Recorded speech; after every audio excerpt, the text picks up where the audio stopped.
And now, an important message from Andrew Rhodes. Hello, everybody. My name is Andrew Rhodes, and I'm the host of the Absolutely Completely Random Podcast. This episode of the podcast will not include any spoilers for the movie Avengers EndGame. So if you were coming here hoping that I was going to tell you that Mufasa dies saving Simba, that Darth Vader is in fact Luke Skywalker's father, and that Anakin Skywalker became Darth Vader, you will sorely be out of luck. I will also not be telling you that Wally and Eve do manage to get together at the end of Wall-E, and that Andy does give up Woody at the end of Toy Story 3. You will also not find out that Tony Stark, beep. Well, you'll find that out for yourself, I guess. Anyway, you won't have to worry about me ruining Avengers Endgame. I will not be telling you that Thanos, beep, that Captain America, beep, and that the end of the movie consists of everyone, beep, and that the spoiler is, beep. Thank you, and have a wonderful day. And now, the Absolutely Completely Random Podcast. Hi, everybody, and welcome to the Absolutely Completely Random Podcast for Saturday, April 27th, 2019. Hope everyone liked that intro this week. That was a lot of fun to make. Oh, man. Yeah, it's just so many people have been trying to spoil Avengers Endgame that other people have been getting pissed off, so I figured, oh, what the hell, I'm going to join in the fun here. Although I don't have the balls to ruin a movie that I'm not going to go see, because I'm not paying the money to go to the theaters, but I'm not going to spoil it either way, even if I did go to see it in theaters. It's a 3-hour bladder buster. If you want to have it spoiled, go to the Wikipedia page. I was probably spoiled already after the first showing. Yeah, so there. But anyway, what am I talking about this week? Well, believe it or not, I have a lot to talk about. Kingdom Hearts 3 is getting itself some DLC. That's right. The DLC Remind has been announced. Oh, goody. Discotek has gone buck wild, baby. They have gotten their hands on almost every, if not every license to City Hunter. Yes, that's right. You heard me. City Hunter. Shonen Jump has managed to do the unthinkable. They have combined Shonen Magazine and made a 2,264-page nightmare to your head. Whew, try shoving that thing on a bookshelf. That's really going to hurt. Shonen Jump is also, average circulation is basically now hit 1.74 million. That's worthy to talk about. That's actually pretty cool. Fire Force is getting ready to reach out and extinguish some horrible, horrible flames in the new anime visual. And One Piece is exploring its 20th anniversary. Yes, that's right. In a new promo, it is officially showing off some of the cool stuff that has happened over the last 20-some years. Holy hell. That's right. So glad the whole cake arc's done. Anyway, I have all that to talk about this week. Maybe more, maybe less. You never know. Well, definitely not less than what I already have to talk about, but maybe more. You never know. Anyway, you know this part already. For those of you that are unfamiliar with it, this is the part where I do some shameless self-promotion. Yep, that's right. If you're in the market for any oddities, weirdies, collectibles, weird stuff, what have you, come check out my eBay page, ARHOADS 2012. I'm still doing this, provided I don't get screwed over too badly when the sales tax thing hits certain states in the next few months. If it hurts me too bad, then bye-bye selling on eBay, I guess. Yeah, that's gonna hurt, I guess, in the long run. But then again, it's gonna hurt either way. But if you're in the mood for trading cards, collectibles, oddities, weird stuff, what have you, check out my eBay page, ARHOADS-2012 on eBay. Don't forget, you can also check me out on Otaku Roads at Otaku Roads on Twitter, and check out the official Web Designer 18 Facebook page. Because what type of person would I be to not have a Facebook page? I know a lot of people have Instagram, but I'm not going back to that nightmare again. Ugh, hell no. Instagram is an annoyance. I'm not going back there again. Alright. So this is usually the part where I talk about how my week went. And it's actually going to be pretty interesting because I have a follow-up story from last week. Yep, that's right. I have a follow-up story, believe it or not. Remember last week I talked about how I broke my bedroom door? Well, I broke the pneumatic door closer. It's that little thing that's on storm doors that you can use to hold the door open and it pulls the door shut. Yeah, that's what broke on my door last week. It was old. I'm figuring that it was put in when I was like 3 or 4, maybe 5 at the most. So it's been up there for at least a good 25-ish years, give or take. So it was going to wear out eventually. So got it replaced, went to the hardware store on Monday, picked up a brand new one, heavy duty, designed for heavy doors and everything else. So I figured to myself, well, this will work just perfect. The only issue is, stupid me, because I'm not used to doing much in the way of, fix-it stuff, because nobody in my family likes me to fix stuff other than my mom. But yet I'm really good at it when I'm not when I'm not pressured or anything. I'm trying to install this with the door open. Thinking, well, all I gotta do is just slide this thing right on. Not dawning on me the fact that I should do this with the door closed until after I managed to pull the thing, got it pinned in, and tried to close the door for it not to close at all. And I'm just like, shit, I did this wrong. So I quickly closed it. I unpinned it, closed the door, got it on. Everything was fine. I'm like, good. I didn't break it. It still works. I'm just a little worried about the pin breaking out again or snapping like the last one did. But it's a pretty strong pin, so it should be fine, I'm hoping. Worst case scenario, I probably just got to bust out a drill, make a couple new holes because the holes for the newer part don't match up to the old part.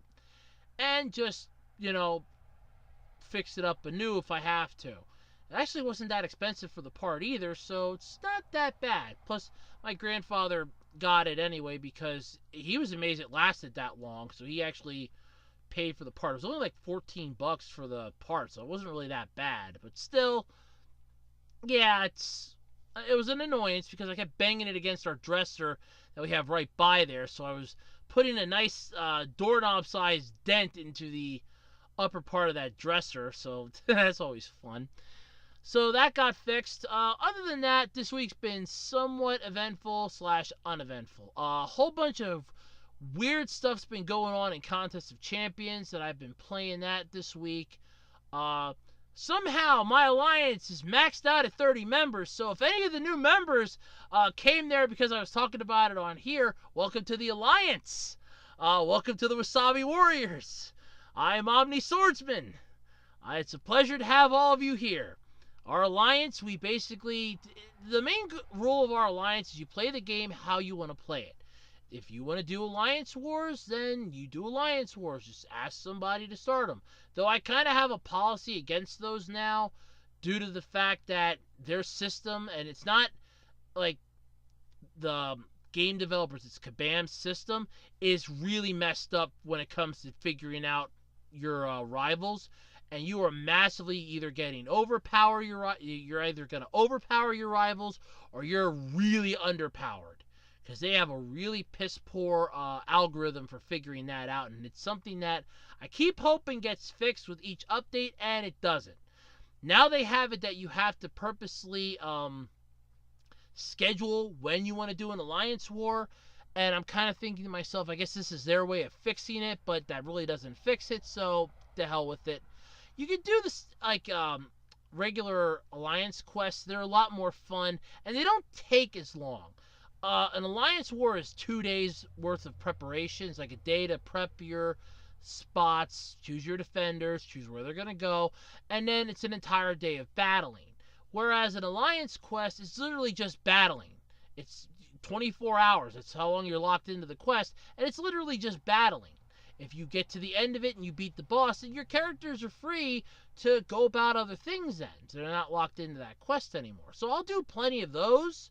I actually like doing the alliance quest. So if any of the new alliance members want to do alliance quests with me, I'm more than willing to do that. But yeah, so we got like a lot of free stuff though, because I guess there was like some glitches and stuff. New updates I really like. A new reward system. There's a few new dungeons, a few new things that came out, some new quests and stuff like that. The dungeons are back. So they're like the last week of every month, which is cool. So yeah, the new updates rock. So I was playing that a lot this week, checking out some YouTube stuff. Uploaded the Q&A video. I'd like to thank everybody for submitting your questions. I did miss a question though. I caught it. I actually thought of it this morning because I was going through something. I thought, wait a minute, I think I had another question that I forgot to copy over. And yep, I did. I remember what the question is, so it will be added to the May one. So I'm already up to 2 for the May Q&A so far, so that's not too bad. Oh, by the way, I'll make this announcement quick, then we'll wrap up the How Was My Week segment here. The May Q&A deadline, I am shooting for the 25th of May. So that is, counting today, 1, 2, 3, 4. Okay, so that's like 5 away counting today, 4 away if you want to count it starting from next week. So you got at least 5 Saturdays to submit your questions. Remember, if you want to submit them via the comment section, please make sure you include parentheses Q&A after the comment. Otherwise, I'll answer it right away. If you want me to answer it in the Q&A video, please put parentheses Q, the ampersand symbol, which is above the 7 on a keyboard, and the letter A. I'll know to add it for the Q&A for that month. So, there is that. Now, without any further ado, allow us to jump into the podcast, shall we? Because we got a lot to talk about, and this is going on for 7 minutes. So, time to get into the podcast, folks. Alright, so Kingdom Hearts 3 was this massive, massive game. And honestly, it came out, it was met with some mixed reviews. Fans liked the fact that the story was finally concluding a bit. It was the conclusion of at least the one part of it. There wasn't any Final Fantasy characters in it, which pissed me off and I think a few other people. The gameplay and battle system was a bit weak. The cutscenes, though, oh my god, were they gorgeous. Oh, I can't even tell you how beautiful those were. Just make that into a movie and I'll buy it. Those were really good. Square Enix did a beautiful job with this, I'm not going to lie. However, fans were kind of a little disappointed. I was a little pissed off at some things too, and I didn't play the game. I just remember this from talking about it on the podcast and things like that. I did an entire rant video too, my issues with Kingdom Hearts 3, but I only scratched the surface of that because, in all honesty, I could have gone on for a couple hours with my issues.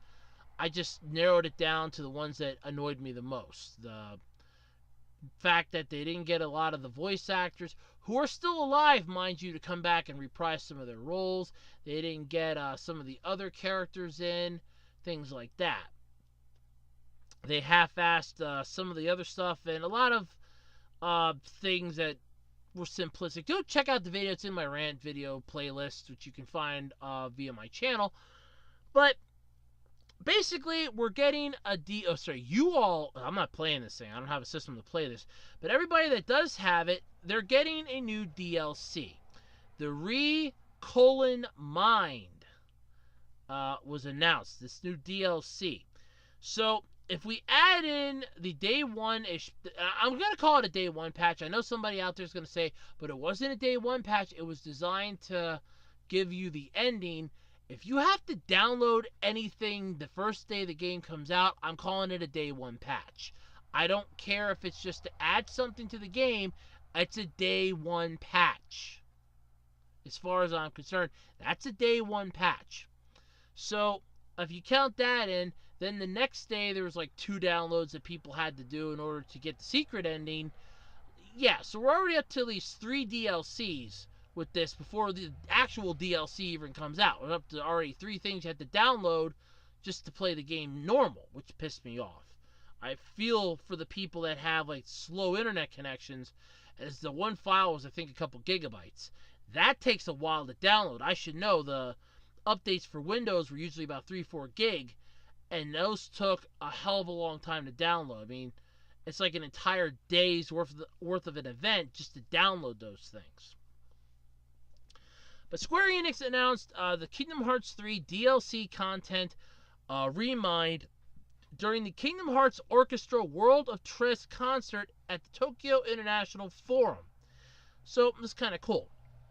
The content is including an additional scenario, Mind, as well as a limit cut episode and bosses, a secret episode and boss, an English voiceover option for the Japanese voice, or for the Japanese version, and more.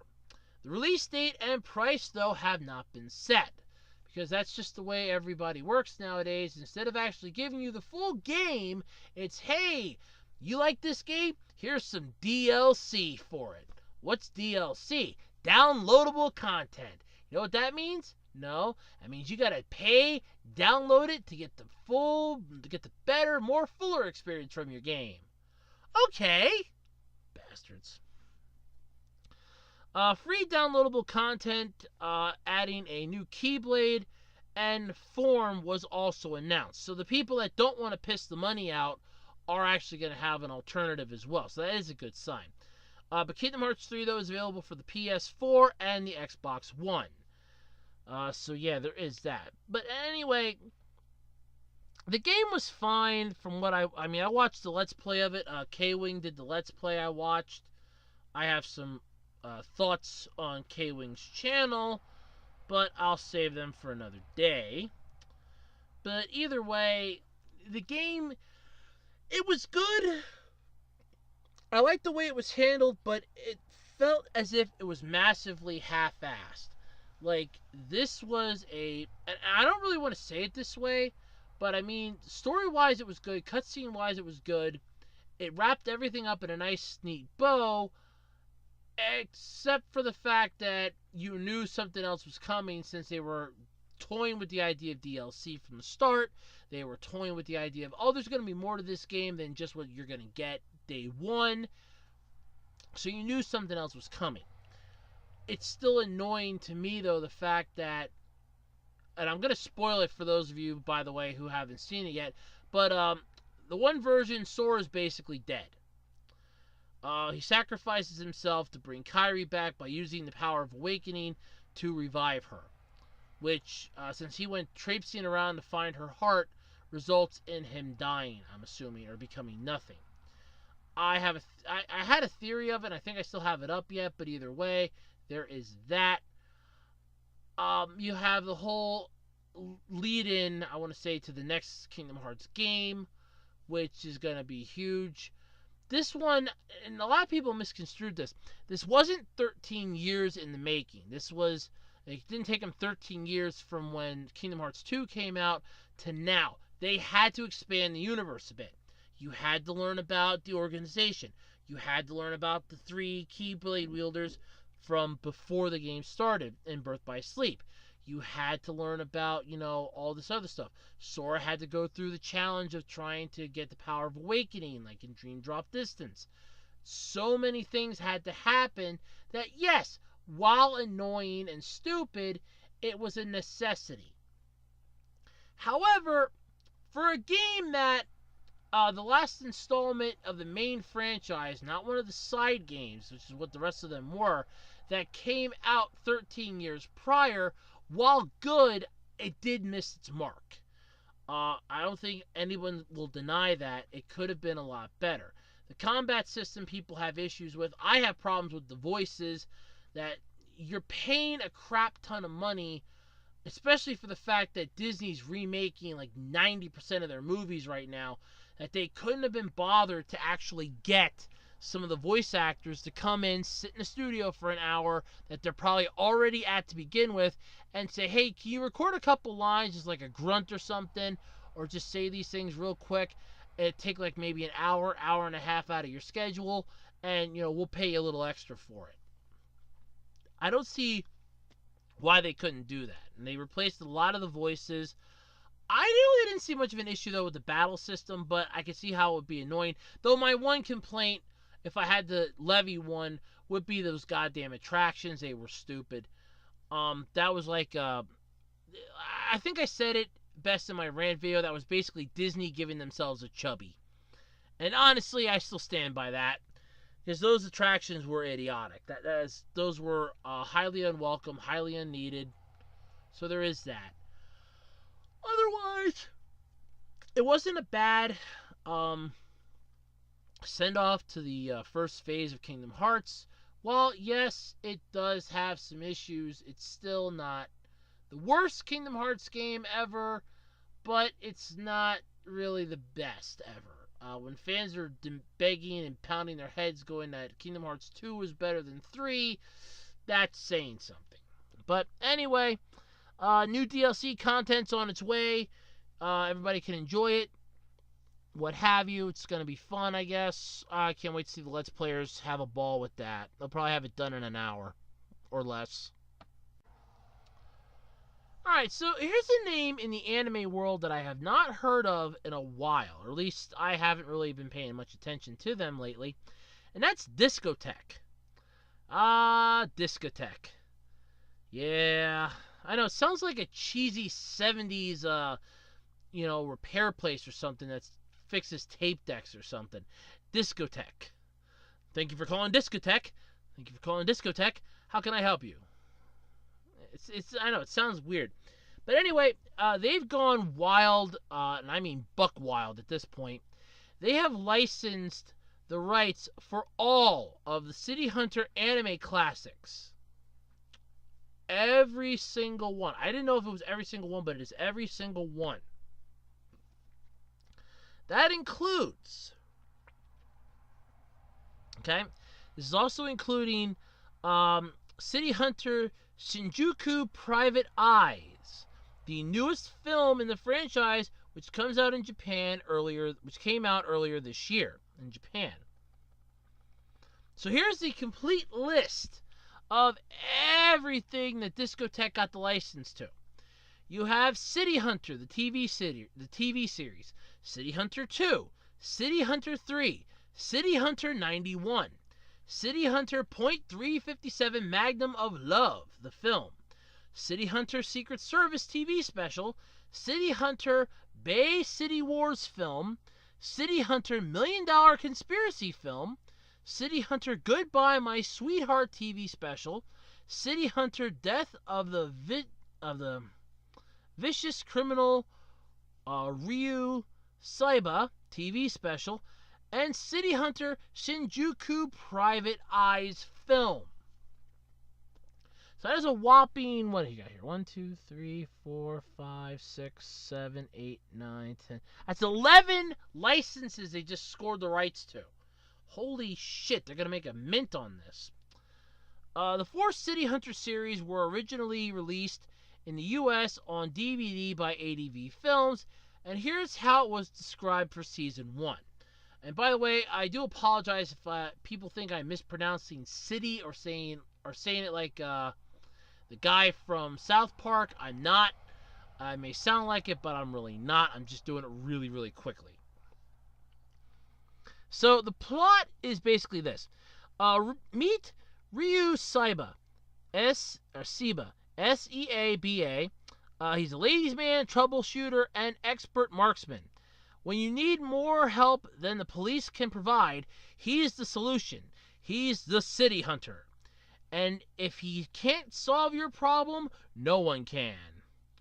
Welcome to the world of City Hunter, where freelance troubleshooter Ryu Seba works. Is it S-E-A or S-A-B-A? Yeah, they got a typo in this. Okay, cool. Yeah, Seba, however you want to pronounce it. Because there's S-E-A-B-A and then there's S-A-E-B-A. I guess it's S-A-E-B-A.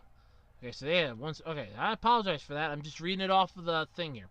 But anyway, he works to keep the streets of Shinjuku safe. When calling the police just won't work. Just won't do. Leave an XYZ message on the board at Shinjuku Station, and the City Hunter will respond to your plea for help, especially if you happen to be a very beautiful woman. Yep. So, I've never actually seen this series. I'm not going to lie, I've never seen it. I have heard about it, but I've never actually seen it. So that is saying something. But it doesn't sound bad. It kind of just sounds like the anime equivalent of the A-Team. You know, they were soldiers of fortune, sent away. You know, they were soldiers that were locked away for a crime they didn't commit. They escaped. Now they work as soldiers of fortune. If you have no one else to turn to, if you have a problem, if you have no one else to turn to, and if you can find them, maybe you can hire the A-Team. He basically sounds like a one-man A-Team, basically. If you know, and they kind of even say that in the plot here that they have for season 1.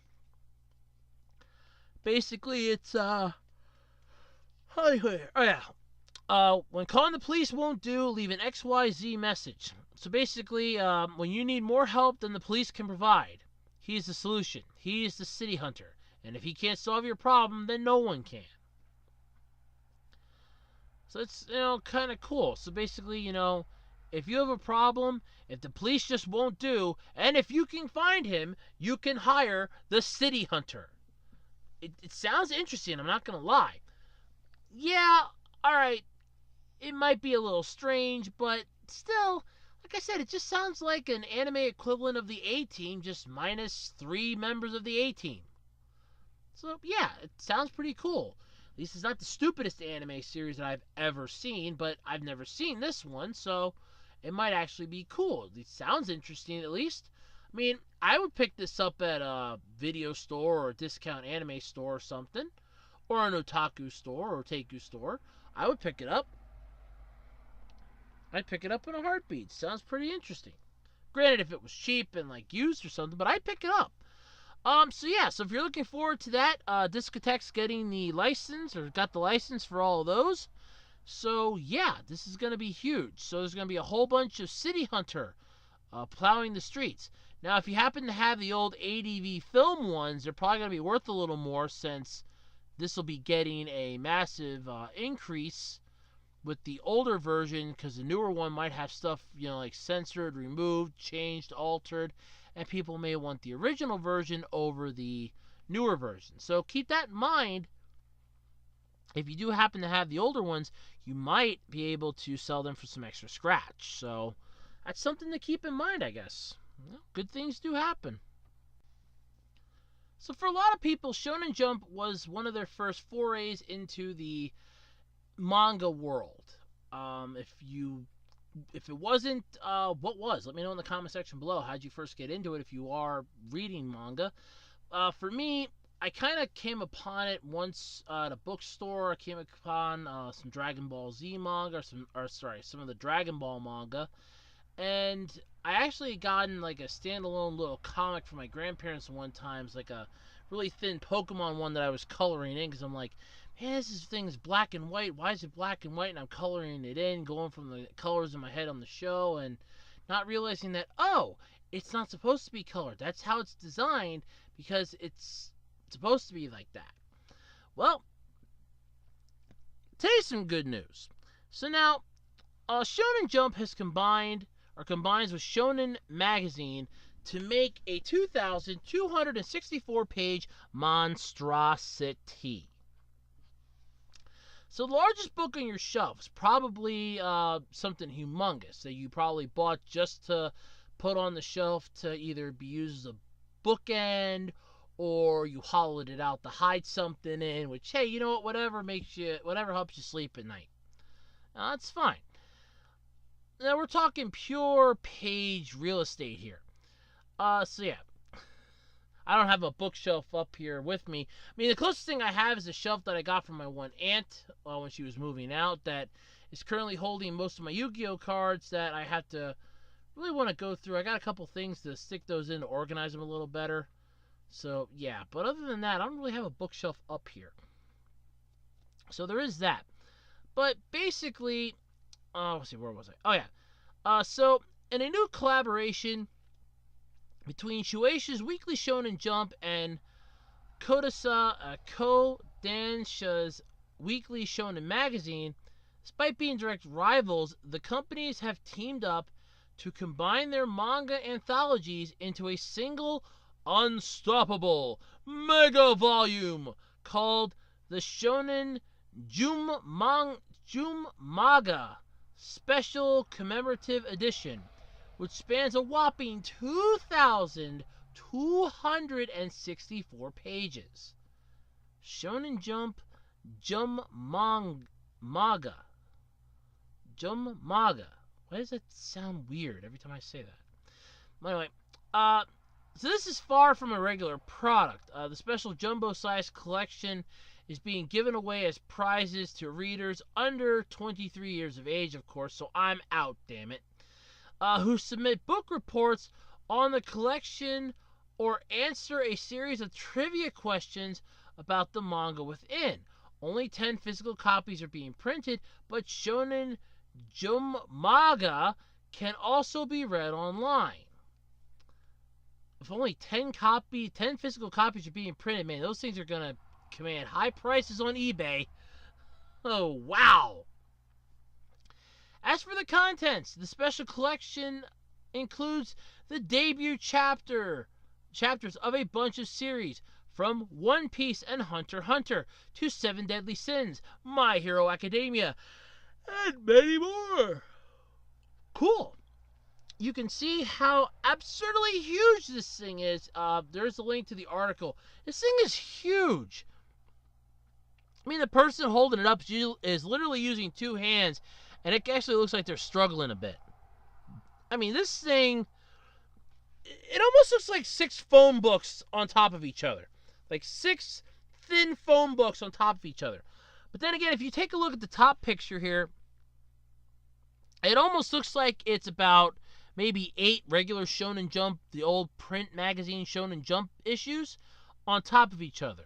Which just makes me long for the day when Shonen Jump did print issues, and I have a whole crap ton of them in my room, but it just makes me long for the days when they did the print editions, and I had a subscription, and I could read it every month, and I had something to look forward to every month. Thanks a lot, Shonen Jump. I'll never forget that. But yeah, this thing is massive.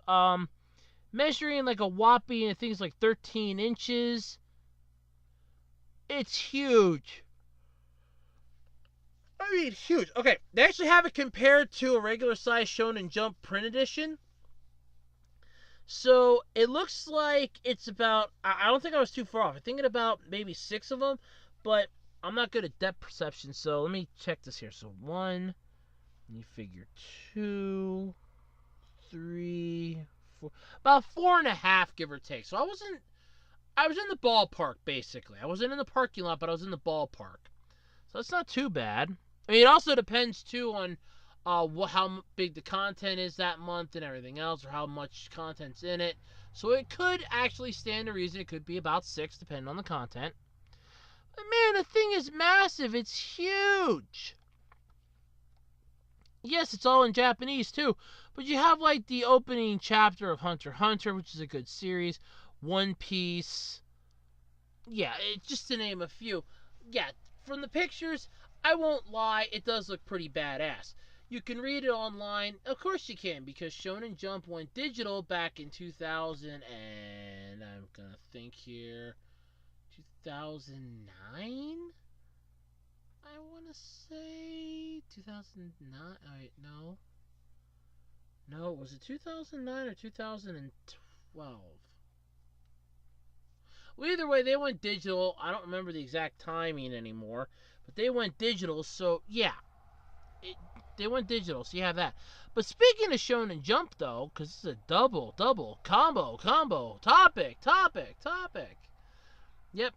Shonen Jump actually made the massive announcement that their average circulation has hit 1.74 million in 2018.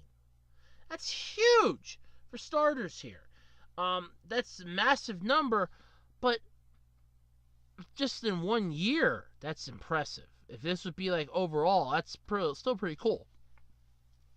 So if you're curious about the numbers for some of Japan's biggest manga magazines, you can get a little more insight thanks to Shueisha's Media Guide 2019. Yeah, the latest version of the document was released to provide publication information to advertisers, but it also gives the rest of us an idea of just how many copies of periodicals like Shonen Jump are currently in circulation. Weekly Shonen Jump is topping the list numbers for boys and men's magazines with an average circulation of 1,740,000. The rest of the numbers are for some of Shueisha's male-targeted magazines as well. V-Jump was 187,500. Sakio Jump was 150,000. Jump SQ was 210,000, including digital. Weekly Young Jump was 506,000. Ultra Jump was 36,000. And Grand Jump was 170,000.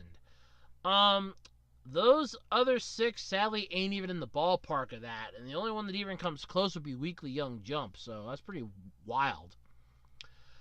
2.4 million weekly active users. Yeah, I'm sorry about that, yawn there. 2.4 million weekly active users visit the Shonen Jump Plus website and app. While there isn't a breakdown of gender demographics, the readers are aged by the following. 27.4% are 25 years or older. At 19 to 25 years, you got 25.8%. 17.6 is 16 to 18 years old. 16.4 is 13 to 15 years old. 10 to 12-year-olds come in at 9.6%. And anyone younger than 9 years old is 3.2. So, yeah. One of the magazines, though, that Shueisha did break down into gender demographics was V-Jump. 90% of its readers are male, while 10% are women. Age-wise, upper elementary school readers make up a solid quarter of the audience. So that's actually not bad, but not good either. On the girls' and women's magazine front, though, Ribbon leads the charge with an average circulation of 145,000.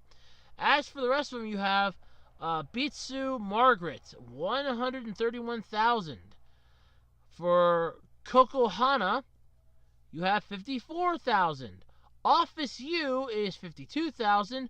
Margaret is 38,000. The Margaret is 36,000. And Cookie is 34,000. What the hell did I just read? Upper elementary school students make up 66.6% of the audience for Ribbon, while 17.2 are in lower elementary school, 11.4 are in middle school, and 3.3 are the age of high school students or older. So it's more designed for the younger generation than the older generation. Okay. That actually makes sense. I'm not going to lie. That does make a lot of sense.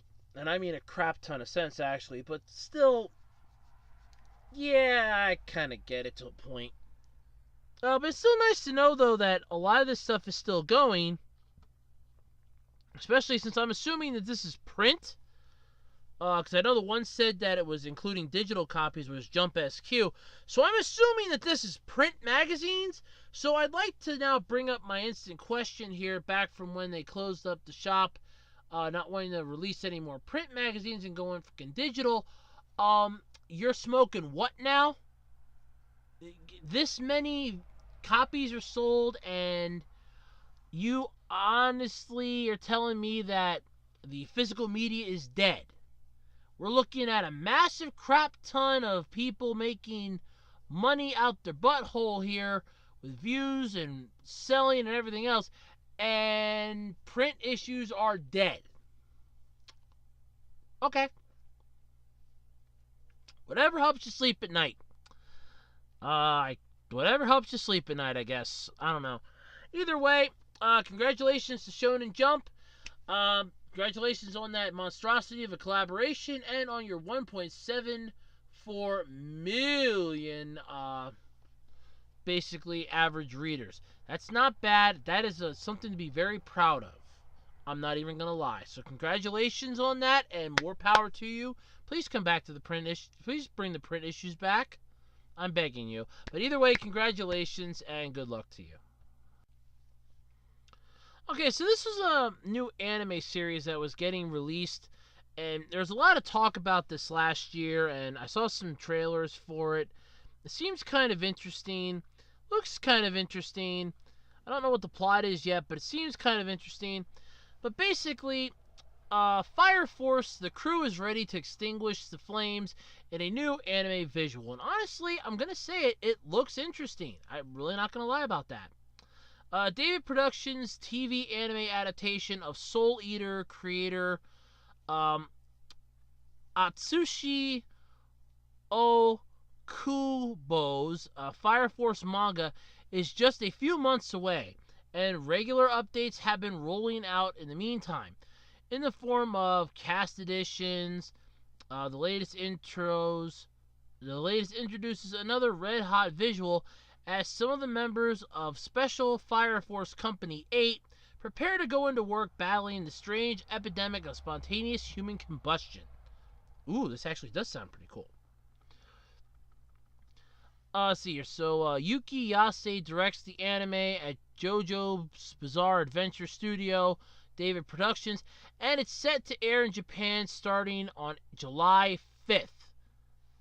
Wow, July anime. It's actually, and I'm not gonna lie, it looks pretty cool. Seeing them all here looks pretty cool. You got like a nun in the back, four. Oh yeah, okay. You got four definite what look like firefighters, and then one that kind of looks like a fire witch because she's got the witch's hat on. So that's kind of cool. Let's see. We got the plot here. Oh yeah, okay. So this is how it's described. The city of Tokyo is plagued by a deadly phenomenon, spontaneous human combustion. Luckily, a special team is there to quench the inferno, the Fire Force. The fire soldiers at Special Fire Cathedral 8 are about to get a unique addition.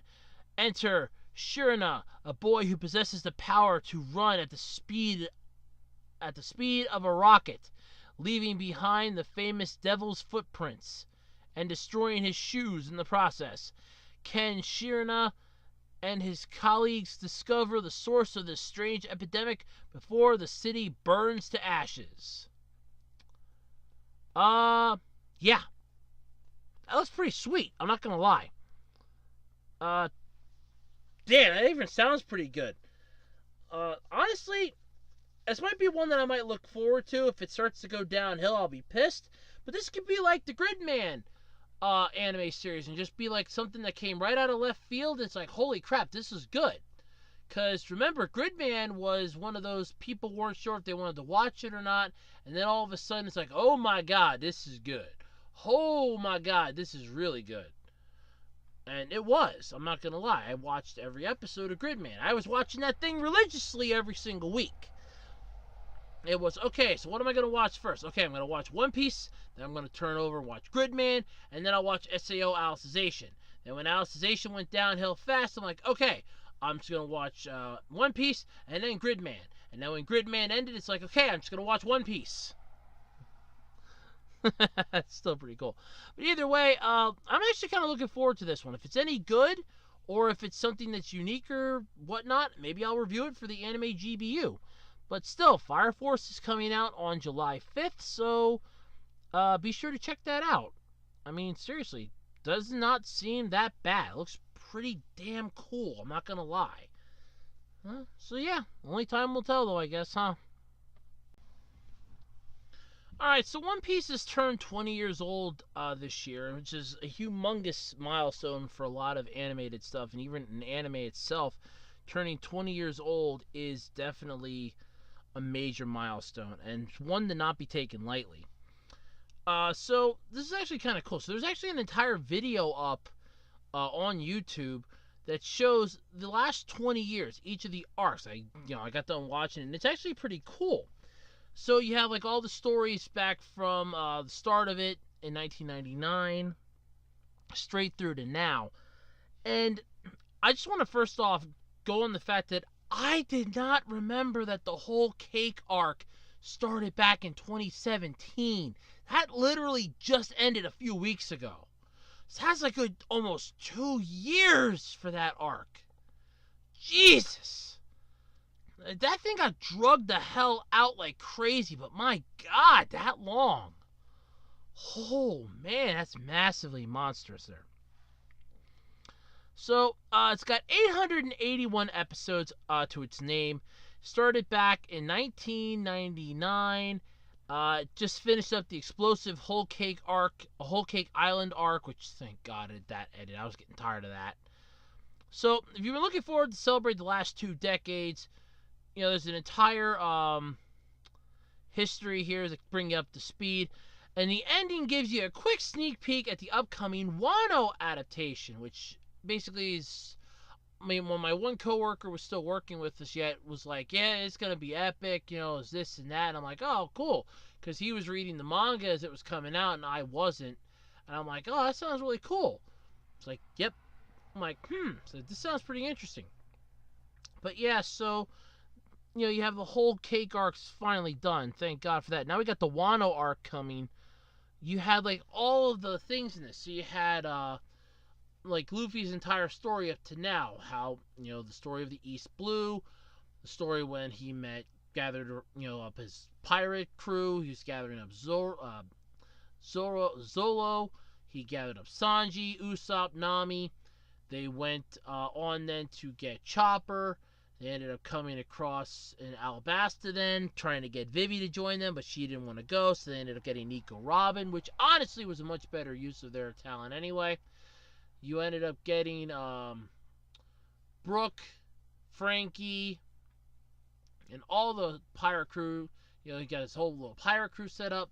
Then you had where they had to say goodbye to the Mary, because she was beyond repair. She couldn't be saved anymore, and Usopp was throwing a hissy fit because it was given to them by a person that he was in love with back on the island that he came from, and he didn't really want them to give up, her entire, what she did. And Luffy's like, look, we can't fix it anymore, which resulted in them having a massive fight with Usopp leaving the group, being replaced by Sniper King, who's basically Usopp in disguise, which everybody but Luffy figured out. Then you had at the same time Robin gets captured and taken to Ennis Lobby by basically, I think it was the Cypher Pool.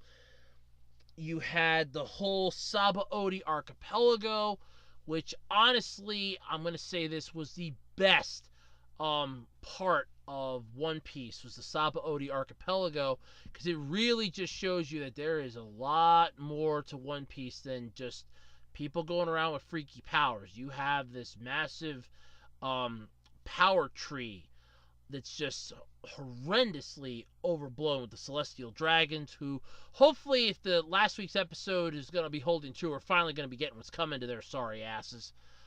Miserable pricks that they are, they're going to finally be getting what's coming to them. You had the whole Luffy going to Amazon Lily, going to Impel Down, where Bon Clay sacrificed himself so that everybody could escape Impel Down, being the only prisoner, I guess, that would be left then in the prison. You had the Battle of Marineford, where Ace sadly met his end, and Luffy had a mental breakdown. You had the part where Jinbei snapped Luffy out of his mental funk. The training then, the 2-year training with Rayleigh. You had the whole second act to this with Journey with the Fishman Islands. Then the whole Punk Hazard, which honestly I've seen clips of, but I haven't seen all of it. But I've seen clips to get the general idea of it. It sounded pretty cool. You had the battle with Moria. You had Don Flamingo, and I think I called him Don Quixote. I think I referenced that in something else, and I called him Don Quixote. It's Don Flamingo. It's even worse, but still, you have that. There was the whole Sanji going. You had Dressrosa. I'm not doing this in any particular order either.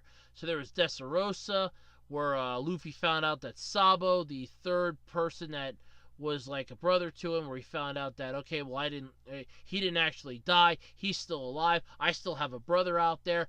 And Sabo was so happy to see Luffy. And Sabo ended up getting Ace's power of the Meru Meru fruit, because of the whole how the devil fruit powers work, that if devil fruit user dies, the power goes into the closest fruit, which begs an interesting question, because if Blackbeard was around and if he actually had a regular piece of fruit on him, that it would become a devil fruit back at Marineford, wouldn't Ace's power have gone to him since Whitebeard died after Ace did, or did Blackbeard kind of have that hidden in his dark hole? Either way, it was still screwy. Let's see, what else do we have? Let's see, Dressrosa, Moria's fight, Don Flamingo. I think I did call him Don Quixote. I have to apologize for that, but I think I did call him Don Quixote. But there was that, Don Flamingo, the whole Sanji leaving thing, and then the whole cake arc, which was basically them taking on Emperor Big Mom, which honestly, I would have been more happy at the fact if they would have just, ended her. I couldn't tell you how happy I was that it's done, because I'm tired. I got real tired real fast of the whole singing plants and singing trees, the genocidal, homicidal, nutjob plants that those were, singing, the food singing, eat us, make sure you enjoy us as you're chewing us down. The people that I swear are suffering from a massively overblown case of Stockholm Syndrome, because I don't think they understand the concept of she's holding them basically within her power, and that if they don't please her, they're dead. But I swear they don't understand that they drank the Kool-Aid too far. And that was all like the last 20 years. The last, I want to say, good 2 years was literally just the whole cake arc. The two halves of it. Sanji leaving and then them taking on Big Mom. Now we have the Wano arc coming up, and the video ends with Luffy in a samurai outfit pulling out a sword, and it's just like, this is going to be badass. Luffy's going to be using a sword. This is going to be good. Usually he just uses his gum powers, so yeah, that opens up a few dozen questions that I can't wait to have answered. But still, for a show to reach 20 years is kind of impressive. Especially the fact that it has gone on and on and on for this long, and is still fresh and relevant to this day. It's not, it's old, it's ancient, it's arctic, it sucks. No, it's still relevant to this day. Because there's like a whole bunch, though, that was added into this video. And you could tell, like, the video is good quality. You have, like, Shanks giving Luffy his hat. You have Luffy setting out on his adventure. Over 20 years of this show. And you wonder why people are just, like, really going nuts. And they break it up into stories, because I'm watching the video again here quick, but I have the audio muted, so I avoid any copyright issues. You have the story of the East Blue, where he took on Captain Kuro. He took on Arlong. He took on, what was the hell the name of that guy? Don Krieg. Where Zolo took on Hawkeye Mihawk and got his ass handed to him. So much was stuff of this. And that was in 2000 when that happened, because they also give you the year, too. So Zolo wanted to join the crew, wanted to get stronger. They took on Arlong. Sanji joined the crew. Nami had her moment of, I was being held hostage by Arlong. I'm tired of this, trying to destroy the tattoo on her arm by cutting it up. And Luffy stopping her and doing the one thing that fans have been hinting at this for years, that Luffy and Nami are going to become a thing. I honestly see it, I'm not going to lie. But mostly the fact, because Luffy would never give his hat to anybody, he puts it on Nami's head as, I'm going to end this right here, right now.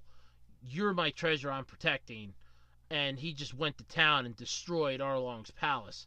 You had the story of the Grand Line in 2001, where they went to the actual places. You have the story of Drum, when they got Chopper and met all of the strange people on that little messed up corner of the world, including Wample. Yes, the guy with that could eat people, and then the creepy old doctors. And then we had the story of Alabasta, which honestly I remember that being on Fox Kids or the Fox Box I should say, early on a Saturday morning. I remember watching that, so that was kind of cool watching that version with Vivi not wanting to join them because they kind of need her to remain there. And then that's when they got Robin. You have the story of Skypiea, which honestly I felt was more of a filler than anything. I remember watching that too, and it felt kind of strange and idiotic. But you had that, the island in the sky that they could only get to by using the compass. Let's see here. We had the story of Bell, which was pretty much the continuation / finale of that when Luffy took on the guy on top of Skypiea. And yeah, like a few other things that happened that I'm not 100% sure of, but yeah, that's pretty impressive. They had like Luffy up against the clouds as he's falling his outline. The story of Water 7 when the Mary couldn't be repaired anymore, and Luffy beat the crap out of Usopp because Usopp disrespected him and wanted to challenge him in a duel to see who would be in charge of the Mary. With Luffy pretty much telling him, you can leave. Robin getting captured. I think it was Cypher 9 that captured her. So there was that. She basically wanted to die because she came from a place where anyone that read or had knowledge of the ancient things was considered a very bad person, and they were killed on the spot. It's also when we got Frankie. He joined the team, which was really cool. We needed him in the long run. You have the story of Enies Lobby when they pretty much rescued her. That was in 2006. There's some pretty cool AMVs for that, though, too, because that was pretty kick-ass for that. It's when Luffy goes, he wanted to hear what she wants to say, and then Robin just starts crying and screams that she wants to live, and Luffy gives a smug smile like, all right, I'm getting you out. You have the story of Mary where they actually finish off the Mary. They burn her down so that she can rest in peace. It was in 2007. Thriller Bark in 2008. When they got Brook on the team, took Moria. Then you had the whole Kuma thing. The Sabaody Archipelago, where they all got their asses handed to them by the more powerful opponents. Amazon Lily, where Luffy got sent to the island of beautiful women, basically. Impel Down, when Bon Clay, like I said, sacrificed himself so everybody could escape, which was really cool. The story of Marineford, where you had the pirates versus the Navy, and they were pretty much 100% duking it out with one another. This is also where, like I said, where Ace met his end at the hands of who is the new admiral of the entire Navy, whose name I cannot pronounce. I think it's Sakazuki or something. Cody tried to stand up to him, and then you had Shanks just showing up and being a real badass, and you had Blackbeard killing Whitebeard, miserable bastard that he is. Not Whitebeard, Blackbeard, he was a pain in the ass. And that was in 2011. Then we have the whole, continuation with that with, like I said, Jinbei yanking Luffy out of his depression because he's so upset that Ace died right in front of him, died literally in his arms. Then you have the whole New World thing. To go to the New World, you have the story of Fishman Island when Luffy pretty much just went badass 100%. You had Shirahoshi just show up when all of Luffy's new powers were just being awoken. The story of Punk Hazard when Luffy just went full balls to the walls. Dressrosa, which is still a pretty cool thing. It's like I said, where he met Sabo again. And you have more Dressrosa, which is it wasn't a bad thing, Dressrosa. Story of Zoo, that was the one I was forgetting. That was another long one. 2016, that was the one where they were taking on that Jack guy that ate apparently an ancient devil fruit. The end of the start of the Whole Cake Island arc in 2017, Sanji leaving, kicking Luffy's ass. 2018, where Luffy is trying to take on Katakuri and some of the other ones. And that finally just ended, like I said, a few weeks ago in 2019. And then here we have the impressively powerful Wano thing. Luffy pulling out a samurai sword, having like a toothpick in his mouth, the straw hats on his back, and it says, "The story of Wano is coming." And that's where the video ends. So you check out the video. It's in the link. It's in the article in the description. Check it out. It's really worth it. It's about 6 minutes and 40 seconds long. Really, really recommend checking it out. It's kind of cool. The music, too, it's not bad. It's all in Japanese, though. There is no subtitles. But you don't really need that for how badass it is and how groovy it makes you just feel the love and everything that went into that. So congratulations, One Piece, for your 20 years. I know you're standing on the basically this almost the same tile that Dragon Ball is currently on, because Dragon Ball Z just turned 30 this week. So there is that. So congratulations to the both of you, but congratulations to One Piece for being on for 20 years, over 800 episodes and counting. I mean, we're getting close to that 900 episode mark. And that's going to be coming up soon, I guess, huh? And maybe that'll be the start of Wano. I wouldn't doubt it. It might be. Either way, that'd be pretty cool. Alrighty, folks, and that's pretty much going to wrap it up this week for the Absolutely Completely Random Podcast. I'd like to thank you all for joining me on this fun-filled adventure through the tiptoed topics that come out throughout the internet. It's been a good podcast, I think. And anyway, thank you all for joining me. If you have any topics that you'd like for me to discuss, don't forget you can send them to one of 3 places. I used to say 4, but nobody ever wanted to send it to the 4th one. So it's just easier to just do it one of the 3 locations. Either on the discussion section of my YouTube channel, on my Twitter page at Otaku Roads, or Otaku Roads, and however you pronounce it. Otaku, Otaku, potato, potato, tomato, tomato, however you pronounce it. And or at the Web Designer 18 Facebook page. You can drop the link and drop either the link to the, or no, please drop, like, if you want me to talk about a topic, a link to the article or a description of what exactly you'd like me to talk about, and I'll be more than happy to give it a shot for a podcast episode.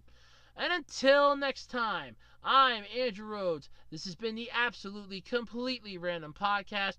I'm going to get some much needed sleep. So until we meet again, dear friends, farewell, goodbye, and I'll catch you next time here on the Absolutely Completely Random Podcast.